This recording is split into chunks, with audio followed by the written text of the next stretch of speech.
ಮಾಜಿ CM Jagan car ಹರಿದು ವೃದ್ಧ ಸಾವು.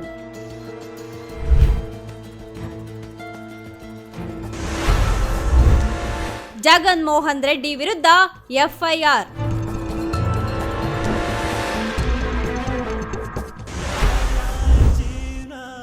ಜಗನ್ ಬೆಂಗಾವಲು ವಾಹನಕ್ಕೆ ಸಿಲುಕಿ ದುರಂತ ಸಾವು.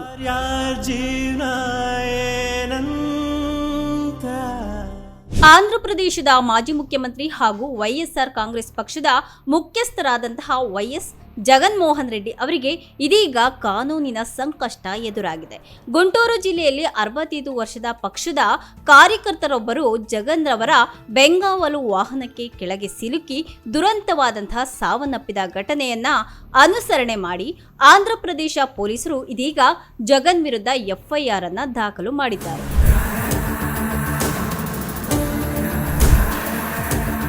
ಈ ಘಟನೆ ಜೂನ್ 18, 2025 ಬುಧವಾರ ನಡೆದಿದ್ದು, ಜಗನ್ ಅವರು ಗುಂಟೂರು ಜಿಲ್ಲೆಯ ಸತ್ತೇನಪಲ್ಲಿ ಗ್ರಾಮಕ್ಕೆ ತಮ್ಮ ಪಕ್ಷದ ಕಾರ್ಯಕರ್ತನೊಬ್ಬನ ಕುಟುಂಬವನ್ನ ಭೇಟಿಯಾಗೋದಕ್ಕೆ ತೆರಳುತ್ತಿದ್ದಂತಹ ವೇಳೆ ಸಂಭವ ಆಗಿದೆ. ಸತ್ತೇನಪಲ್ಲಿ ಗ್ರಾಮದಲ್ಲಿ ನಡೆದಂತಹ ಈ ದುರ್ಘಟನೆಯಲ್ಲಿ ವೃದ್ಧ ಕಾರ್ಯಕರ್ತರೊಬ್ಬರು ಜಗನ್ ಅವರ ಬೆಂಗಾವಲು ತಂಡದ ವಾಹನದ ಕೆಳಗೆ ಸಿಲುಕಿ ಸಾವನ್ನಪ್ಪಿದ್ದಾರೆ. ಪೊಲೀಸರ ಪ್ರಕಾರ ಈ ಘಟನೆ ಆಕಸ್ಮಿಕವಾಗಿ ಸಂಭವಿಸಿದೆ ಎಂದು ತಿಳಿದು ಬಂದಿದೆ. ಆದರೆ ಈ ದುರಂತಕ್ಕೆ ಜಗನ್ ರ ತಂಡದ ನಿರ್ಲಕ್ಷ್ಯ ಕಾರಣವಾಗಿರಬಹುದು ಅನ್ನೋ ಆರೋಪ ಕೂಡ ಕೇಳಿ ಬರ್ತಾ ಇದೆ. ಜಗನ್ ಅವರ ಬೆಂಗಾವಲು ತಂಡದ ವಾಹನವು ಗುಂಟೂರಿನ ರಸ್ತೆಯಲ್ಲಿ ಸಂಚರಿಸುತ್ತಿದ್ದಾಗ ಕಾರ್ಯಕರ್ತರೊಬ್ಬರು ರಸ್ತೆಯಲ್ಲಿ ನಡೆದುಕೊಂಡು ಹೋಗ್ತಾ ಇದ್ರು. ಈ ವೇಳೆ ವಾಹನದ ಚಾಲಕ ರಮಣ ರೆಡ್ಡಿ ಅವರು ನಿಯಂತ್ರಣ ತಪ್ಪಿಸಿಕೊಂಡು ಕಾರ್ಯಕರ್ತನನ್ನ ಡಿಕ್ಕಿ ಹೊಡೆದಿದ್ದಾರೆ ಅಂತ ಆರೋಪ ಕೂಡ ಮಾಡಲಾಗ್ತಿದೆ. ಈ ಘಟನೆಯಲ್ಲಿ ಗಂಭೀರವಾಗಿ ಗಾಯಗೊಂಡಂತಹ ಕಾರ್ಯಕರ್ತರನ್ನ ತಕ್ಷಣವೇ ಸ್ಥಳೀಯ ಆಸ್ಪತ್ರೆಗೆ ಕರೆದೊಯ್ಯಲಾಗಿತ್ತು. ಆದರೆ ಚಿಕಿತ್ಸೆ ಫಲಕಾರಿಯಾಗದೆ ಅವರು ಮೃತಪಟ್ಟಿದ್ದಾರೆ.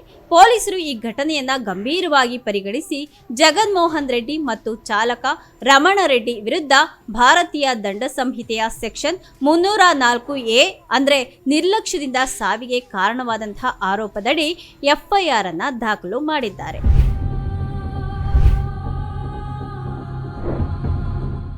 ಜಗನ್ ಅವರ ವಕೀಲರು ಈ ಘಟನೆಯನ್ನ ಆಕಸ್ಮಿಕ ಅಂತ ವಾದ ಮಾಡ್ತಿದ್ದಾರೆ. ಇದು ಯಾವುದೇ ರೀತಿಯ ಉದ್ದೇಶಪೂರ್ವಕವಾದಂತಹ ಕೃತ್ಯ ಅಲ್ಲ.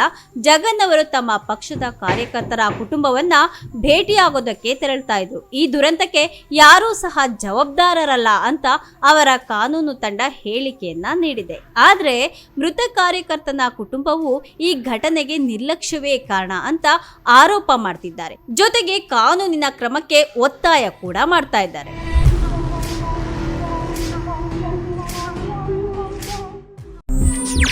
ಹೆಚ್ಚಿನ ಸುದ್ದಿಗಳಿಗಾಗಿ ನಮ್ಮ ಚಾನೆಲ್ನ ಸಬ್ಸ್ಕ್ರೈಬ್ ಮಾಡಿ.